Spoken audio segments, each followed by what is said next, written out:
Hey, this is Faye, and today we are gonna look at some lost and forgotten things of Final Fantasy XIV.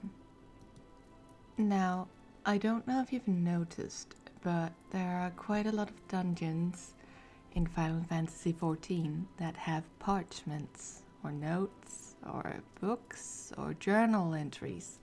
They're sort of scattered around and they're glimmering, and I don't know, you might have accidentally clicked on one at one point because you thought it was a quest item that you'd need to open the next door. It's not a quest item, it's just lore. But it's lore that most groups will just swoop on by. And if you're anything like me, you'll tell yourself that, you know what, I'll go back at one point. I'll reread this once I'm out of this roulette, when I'm done with this quest that I'm running this dungeon for. And if you're anything like me, you will forget to do that. So, here is my little segment on the forgotten things of Final Fantasy XIV. Dusk Vigil. Dusk Vigil is one of the first dungeons that you'll encounter in the Heavensward expansions. It is a level of 51 dungeon, and it is absolutely gorgeous, and it's quite haunting as well. From the music to the visuals to the enemy design, this is a dungeon that is built around a story. A story of brave soldiers that weren't gonna leave their outpost even though the calamity has struck and Kurthus is all of a sudden engulfed in permafrost and a permanent winter. They weren't ready for it, and they certainly didn't have the resources to endure such a long-lasting, or rather permanent, blizzard. And I guess a lot of smaller hamlets and fortresses might have met the very same fate, but Dusk Vigil stands out because it is one of those shielding outposts of Ishgard. While the game has several other dungeons both before and after that has parchments and piece of paper or torn journal notes scattered around the walls or the floors, Dusk Vigil really stands out to me because when I was a Greenleaf and I arrived at the Heavensward expansion, this dungeon in particular was pointed out to me by a veteran player who took their time dragging my Greenleaf ass through this dungeon, allowing me a lot of time to read the notes and piece together the story of what really happened in the Dusk Vigil. So, today I am gonna share with you the game's description of the dungeon, the lore book's description of the dungeon, and the little parchments that you can find inside of the dungeon and what they read. So the quest description or the dungeon description goes as follows. In the days following the calamity, Western Kurthus was abandoned by the Knights of Ishgard, save for the Dusk Vigil, whose defenders refused to withdraw. Since then, the fortress has only fallen further into disrepair, and her garrison has long since been presumed dead. Unlike most Ishgardians, who would sooner put the tragic episode behind them, Father Wieldvio would have you enter the Forsaken Fortress and reclaim a priceless treasure, an ice rundle set in the helm of a sculpture within the Vigil's chapel. A simple request, perhaps, but if experience have taught you anything, such tasks are anything but. In the second law book, there is a little piece on a lot of the different dungeons. The one for Dusk Vigil reads as follows. Counterpart to the Dawn Vigil in the east, this watchtower served as Ishgard's shield against the Dravanian horde in the west. Garrisoned by the brave knights of House Durandare, for long years the Dusk Vigil stood firm against the enemy. But it was brought to its knees by the calamity which wrought extensive damage to the structure before ushering in a bitter freeze, encasing it in ice. According to a knight's account as writ in a recovered journal, those engineers who surveyed the watchtower's crumbling walls pled with their commander, Sir Euhelmeric, asking him to order a withdrawal, but the man would not hear of it. Heedless of the extreme cold, he was determined to discharge his duty to the last, and refused to abandon the vigil, holding his ground even when the garrison's supplies dwindled, with no prospect of aid from the Holy See. Many men died, first of the cold, then starvation, then in a bloody failed mutiny. Of what followed, little is known, but the Dusk Vigil has since come to be inhabited by all manners of fell beasts, and gods only know what else. Torn journal pages.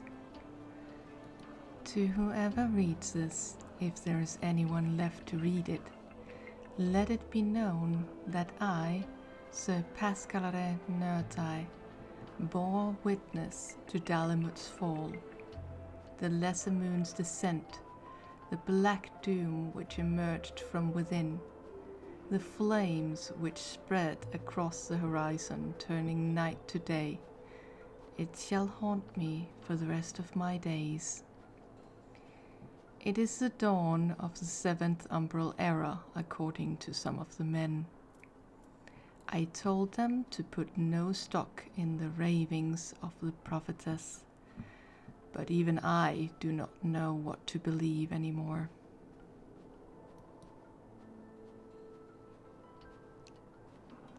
The engineers are still surveying the damage, but anyone with an eye can tell that the Dusk Vigil is beyond repair. Some walls are hardly fit to be called as such, piles of crumbling masonry as they are. The officers have been pleading with Sir Euhelmeric, asking him to order a withdrawal. He knows our position is untenable, yet he refuses. We will hold it to the last, for we are the shields on the wall, the defenders of the Holy See, he says. He is a brave, pious man, less so we who serve under him.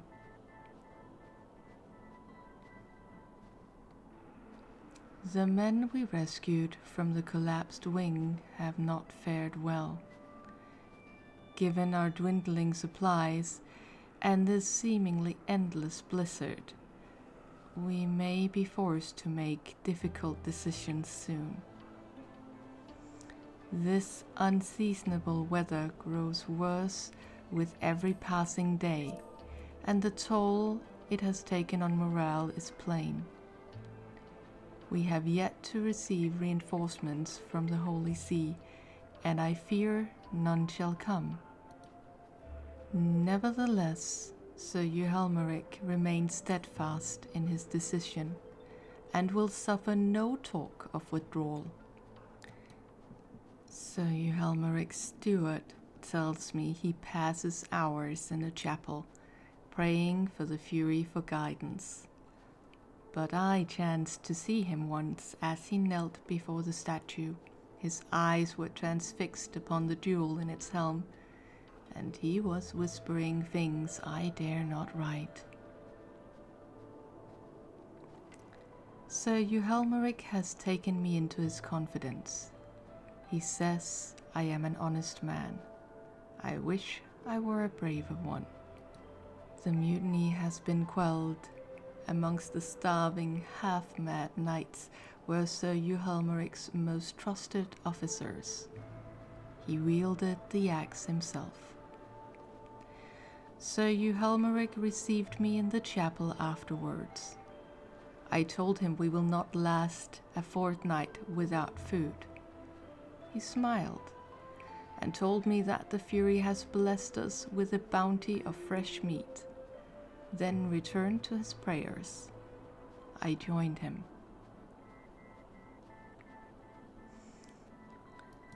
O Halone, pray forgive your humble servant. For too long I have let fear rule my heart, and in my cowardice I have been party to unspeakable acts. I know now I shall never see my children again, nor would I want them to look upon their father's face and what it has become. I am outside her grace. This concludes the torn pages that you can find in the Dusk Vigil. A lot of these lead up to the fight that you have with Sir Euhelmeric and some of the other lost knights. And in the lore book on the Dusk Vigil, there is a little bit more to be said about both Euhelmeric, the statue, and the griffin that you fight at the very end. Sir Euhelmeric, a knight of House Durendare, Sir Euhelmeric commanded the garrison at the Dusk Vigil. Uninterred upon his death, he rose again as a revenant to haunt the watchtower he once defended. He left behind in Ishgard a loving wife who to this day awaits his return. Apinnicus. After the Dusk Vigil fell into disuse, this imposing griffin claimed it for its domain. The creature has adapted remarkably well to the cold that descended upon Curthus, lying in wait for prey that enters the watchtower in search of shelter. The statue. A sculpture of Halone, the Fury, is consecrated in Saint Gonriol's chapel deep inside the Dusk Vigil, within whose helm is set a priceless sapphire, known as an ice rondel.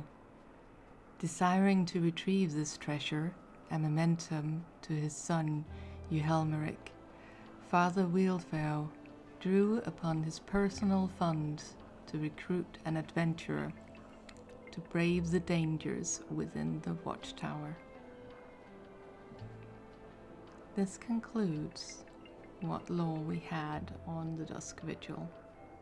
It is truly one of the beautiful dungeons that had a lot of soul to it. Well, literally and figuratively speaking, I guess. I hope that you will enjoy this. I hope you found it relaxing, and hey, now you don't have to go back and reread these parchments. Hopefully I'll be able to make a couple of more videos where I go through the parchments that are left behind in dungeons, and which might have escaped your notice because your tank is running like crazy, or your trigger-happy AoE DPS is jumping up and down wanting us to go, go, go. Or your Dragoon is complaining that the eye is running out, or that the Black Mage is starting to complain that they lost Ino-chan, or I don't even know, I'm just rambling at this point. But anyways, I hope that you enjoyed this, hope you found it relaxing and entertaining, and have a great day. Bye.